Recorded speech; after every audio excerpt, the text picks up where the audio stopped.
Hi, my name is Garric Vosloo. This is Functional Medicine Fast Track, and I want to go and answer a question that is asked us all the time: is what is functional medicine? And it's such a great question because as functional medicine practitioners, we assume that everybody kind of knows what that is, but it really is new. Although it's been around for almost 30 years, it's still new in the health system on the whole.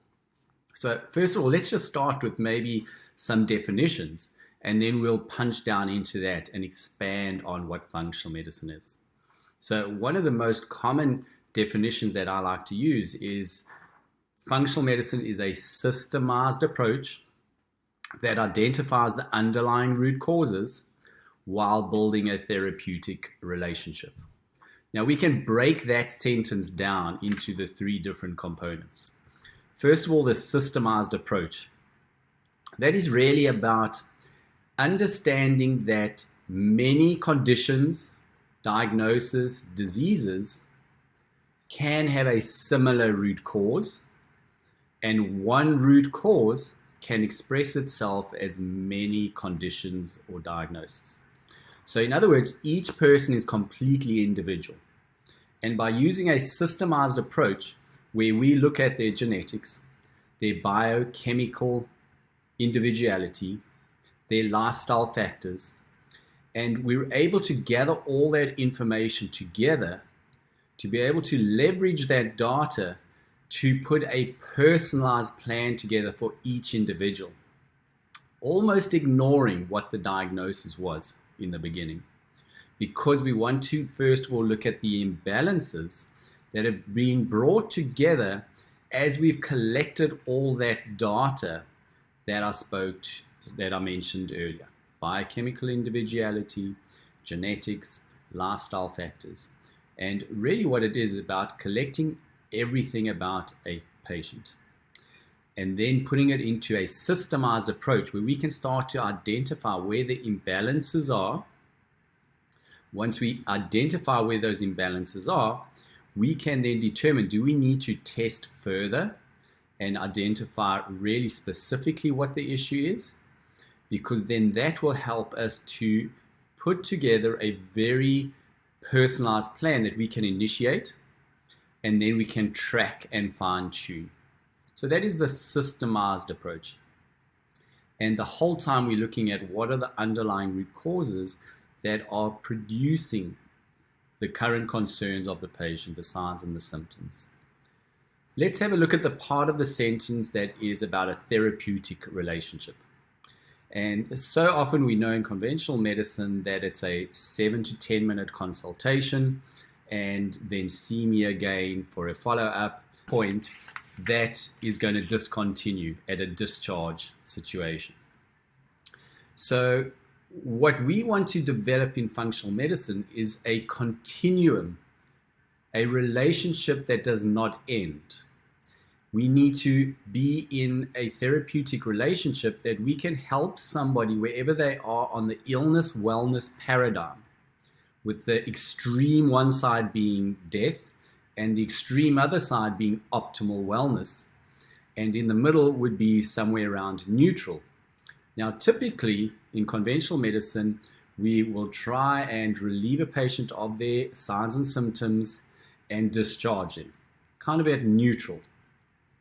Ideally, that is not the best place to ever leave a patient because they have not resolved the underlying root causes and optimized what any imbalances or inefficiencies that may be there to prevent them from again going backwards on that illness-wellness paradigm and re-establishing those signs and symptoms, and then having to visit the doctor for the next medication, the next test, the next scan, whatever it may be. Rather, what we want to do is to develop that therapeutic relationship that we continue to fine-tune and track a patient's data that we've collected in the beginning as we continue to assess and reassess that data that is objective, so it's numbers that we can assess towards optimal wellness. Now, the joy of this is as we able to move numbers in that fashion of optimal, is we take a patient away from ever going and revisiting those original signs and symptoms and diagnoses and conditions that haunted them. So the key is first to understand what systems are in the body, how they all connect. And that's what functional medicine really is about. That systemized approach, understanding the connection of all the different parts and what is provoking the imbalances through lifestyle situation, through genetics, and so on. Now, we have to understand that there is an epidemic happening at the moment on the planet, and research has shown that 50% of the population, particularly in the US, have at least one chronic health condition, and that 25% of the population have at least two. We also know that in research back from already 2015, that 86% of the healthcare costs of 3.2 trillion in the US all goes towards chronic health. Now, we must never knock conventional medicine because it has massive value and is fantastic as far as saving people's lives, particularly in emergency situations and other. But we do need to realize that when it comes to chronic diseases, that we need to be looking at the underlying root causes as lifestyle situations on the effects of genetics, and helping people to understand that no generic formula is the answer for everybody. It really comes down to putting a personalized plan together for them, and then to build a relationship with a practitioner that understands how their situation is completely unique and how we're going to move their situation towards optimal health and wellness. So let me give you an example of two patients with the same diagnosis that can have completely different programs. The real obvious way is often to look at just a person's body shape. So say we take two people with severe arthritis in their knees. One person may be what we call an apple shape. The other person may be a pear shape. Now, immediately, just on physical evaluation, this starts to push us in directions of certain imbalances. The apple shape tends to be what we call a metabolic syndrome issue, where there are issues with insulin. In other words, as we dig down deeper into their lifestyle and the way they eat, you might find it's very high simple sugars that is then increasing insulin resistance and creating an oxidative state in the body that is then for them resulting in severe joint pain. Now, on the other side, you may get a person that comes in with a very pear shape. So for instance, think of these are two ladies, because often we can see the pear shape far easier with a lady.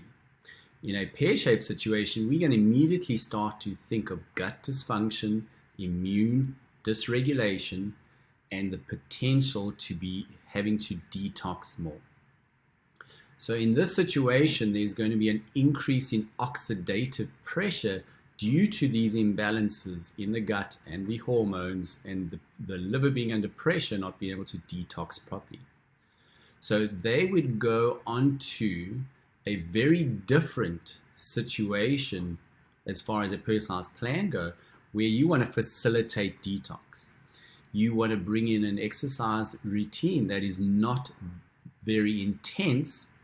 You want to bring in some sauna to help with sweating and detoxing. You want to bring in the right foods to help facilitate phase 2 detoxification and facilitate estrogen imbalances. Often there'll be a dominance of estrogen, so we make sure the gut is moving properly. They're having more than 2 bowel movements a day, compared to the person who is apple-shaped and needs to now look at controlling their insulin levels, their blood sugar levels. In that situation, a Mediterranean-style diet is going to be better suited, and they would use exercise routine as well, but in a different format, where we want to sensitize the cells to insulin. We want to look at What factors around stress are causing them to eat more? Is there a dependency? Is there stress in the relationships? Are they not being able to find time at work to be able to eat adequately, and they binge eating on simple sugars? So these are just two different examples.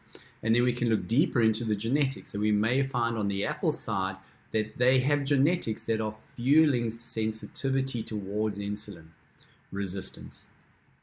Whereas on the other side with the pear shape, we may see more genes that are inefficient in oxidative relief. There may be genes that are more inflammatory. There may be methylation issues. So these are all the differences that we could see in two people having the same diagnosis of severe joint pain in their knees tending towards a total knee replacement in a completely different situation that we need two different programs for them. So if that makes sense, all I want to say is we've done our best now to try and help you understand what is functional medicine. Go research more. Go to more of our videos, listen to more information, look at our website. And our website is www.functionalmedicinefasttrack.com. My name is Garric Vosloo, and it's been great speaking with you. Until next time, take care.